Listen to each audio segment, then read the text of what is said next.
Welcome to রাতের ভূত।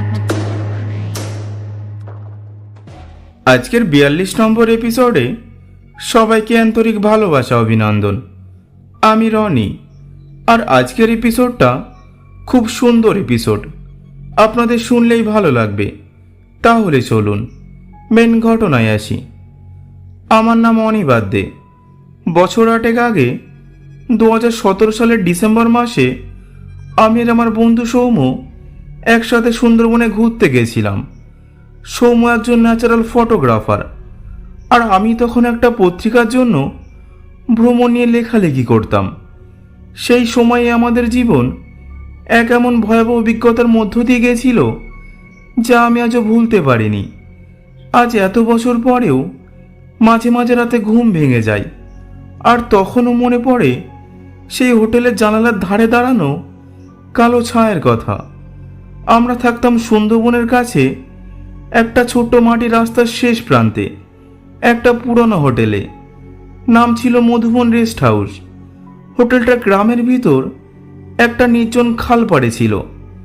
আশেপাশে তেমন লোকজন ছিল না, আর এই নির্জন পরিবেশটাই সৌম্যর পছন্দের ছিল। সে চাঁদের আলোয় বাঘের চলাফেরার ছবি তুলতে চাইছিল। হোটেলটার মালিক ছিল এক মধ্যবয়সী লোক, হরনাথদা। শান্ত স্বভাবের, বেশি কথাও বলতেন না। আমাদের বলেছিলেন, বাবু রাতে ঘুরতে যাবেন না, এই দিকের জায়গাগুলো খুব অদ্ভুত। অনেকেই এসেছে, ফিরে যায় কেমন চুপচাপ হয়ে। প্রথম দিন সব কিছু স্বাভাবিকই ছিল। সন্ধ্যায় আমরা হোটেলের সামনের খালে বসে কফি খাচ্ছিলাম। ঝিঝি পোকার আওয়াজ আর দূর থেকে শোনার শেয়ালের ডাক সব মিলিয়ে একটা রহস্যময় পরিবেশ আমি বেশ উপভোগ করছিলাম। সৌম্য খুব উৎসাহ নিয়ে ক্যামেরা সেট করছিল, কিন্তু রাতে কিছু একটা ঘটল। রাত প্রায় 1টা হবে। হঠাৎ করেই সৌম্যর ঘর থেকে একটা চিৎকার শুনে আমি দৌড়ে গেলাম। দরজা খোলা, আর সৌম্য মাটিতে বসে কাঁপছে। ওর মুখে আতঙ্ক স্পষ্ট। আমি বললাম, কি হয়েছে রে?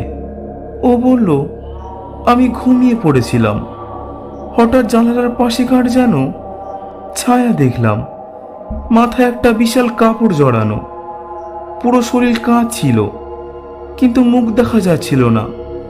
চোখ দুটো শুধু টের পেলাম, সাদা, বড় বড়, যেন জানালার ভিতর দিয়ে তাকাচ্ছে।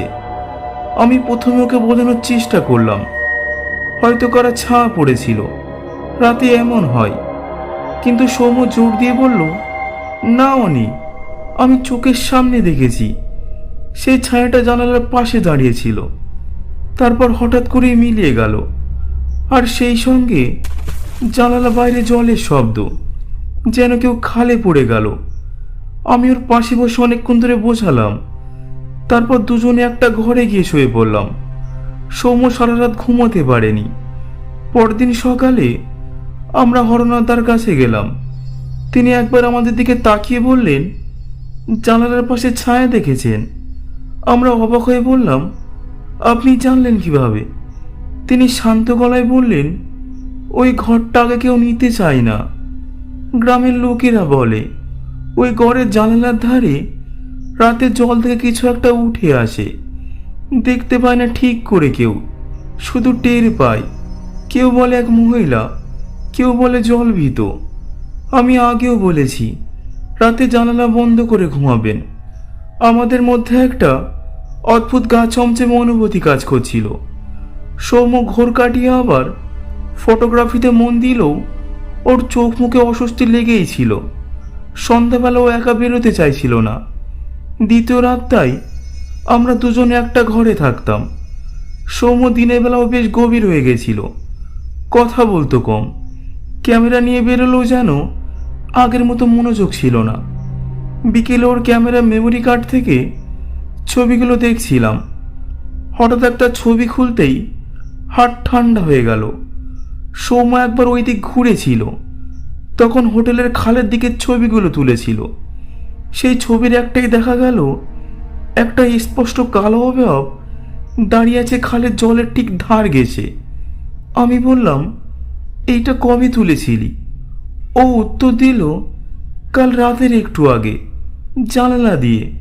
কিন্তু ওই অবয়বটা আমি তো কিছু দেখিনি। আমি ছবিটা জুম করে দেখলাম, অনেকটা মানুষের মতোই দেখতে, কিন্তু ওর মুখ নেই, শুধু এক রাত চুল, জল ভেজা কাপড়ের মতো কিছু একটা ঝুলে আছে শরীর থেকে, আর চারপাশে একটা হালকা কুয়াশার আস্তরণ, যা ছবির অন্য কোথাও নেই। রাতে আমরা জানালা বন্ধ করে দিলাম, কিন্তু সেই রাতেই ঘটল আরো অদ্ভুত ঘটনা। রাত তখন প্রায় 3টে, আমি ঘুমিয়েছিলাম। হঠাৎ একটা খটার শব্দে ঘুম ভাঙে। চোখ খুলে দেখি সমু বিছানায় নেই। আমি উঠে পড়ে খুঁজতে শুরু করলাম। দরজা খোলা, খালের দিক থেকে হাওয়া বাতাস আসছে। টর্চ নিয়ে এগিয়ে গেলাম বারান্দার দিকে। সেখানে গিয়ে দেখলাম খালের পাশে দাঁড়িয়ে আছে সৌম, একদমই স্থির, যেন কেউ বা কিছু তাকে ডাকছে। আমি ডাকলাম, সৌম, কি করছিস? ও ঘুরে তাকালো, চোখ দুটো যেন কেমন ফাঁকা ফাঁকা, একটা অচেনা চাওনি। ও বলল, ও ডাকছে, শোন না, তুই শুনতে পাচ্ছিস না? আমি অবাক হয়ে বললাম, কে ডাকছে? ও বলল, ও খালের জল থেকে আমাকে ডাকে, রোজ ডাকে। আমি দৌড়ে গিয়ে ওর হাত ধরে টানলাম। ও কিছুক্ষণ তাকিয়ে থাকলো, তারপর মাথা ঝাঁকিয়ে বলল, আমার মাথা ঘুরছে, ঘরে চ। সকালে সৌম কিছু মনে করতে পারেনি। আমি সব বলতেই ও চুপ করে গেল, মুখটা কেমন শুকিয়ে গেছিল। দুপুরের পর সৌম নিজে থেকেই বলল, অনি, আজ শেষবারের মতো আমি খালের পাশে যাব ছবি তুলতে, একটা কাজ বাকি আছে, তারপর আমরা আবার এখান থেকে বেরিয়ে যাব, ঠিক আছে? আমি বাধা দিতে গিয়ে ওর চোখের দিকে তাকালাম। সেই চোখে একটা অদ্ভুত দীর্ণতা ছিল, যেন কিছু স্থির করে ফেলেছে। সন্ধ্যায় ও ক্যামেরা নিয়ে বেরোলো। আমি অপেক্ষা করছিলাম, অপেক্ষা। অনেকক্ষণ কেটে গেল। রাত 9টা, 10টা, তারপর 11টা। সৌম ফেরেনি। আমি হরণতার ঘরে গিয়ে সব খুলে বললাম। উনি একটা লণ্ঠন নিয়ে এগিয়ে গেলেন। আমরা দুজনেই খালের দাঁড় দিয়ে অনেকটা খুঁজলাম। এরপর উনি একটা জায়গায় এসে দাঁড়িয়ে পড়লেন। নিচে দেখালেন একজোড়া চটি পড়ে আছে, জল ভেজা। চটি দুটো ঠিক সৌমর। আমার পা ঠান্ডা হয়ে গেল। আশেপাশে তাকালাম, না, কোনো চিহ্ন নেই।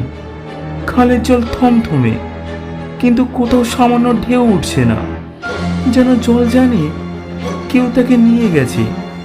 হরনাথদা বললেন, আমি পুলিশে খবর দিচ্ছি, কিন্তু বাবু, এরকম ঘটনা এখানে নতুন না। মানে? আমি চমকে গেলাম। তিনি বললেন, 5 বছর আগে একজন পর্যটক এসেছিল, তার নাম ছিল কৌশিক। সেও এমনভাবে রাতের বেলা খালের ধারে চলে গিয়েছিল, আর ফিরে আসেনি। তার ঘর ছিল ওই একই ঘর যেটায় আপনারা ছিলেন। তখন ওই খাল, এই ছায়া আর এই জলই ছিল। আজকের কাহিনী এই পর্যন্তই। যদি কাহিনী ভালো লাগে তাহলে অবশ্যই লাইক করে কমেন্টে জানান, আর আমাদের চ্যানেলটা সাবস্ক্রাইব করতে মোটেও ভুলবেন না।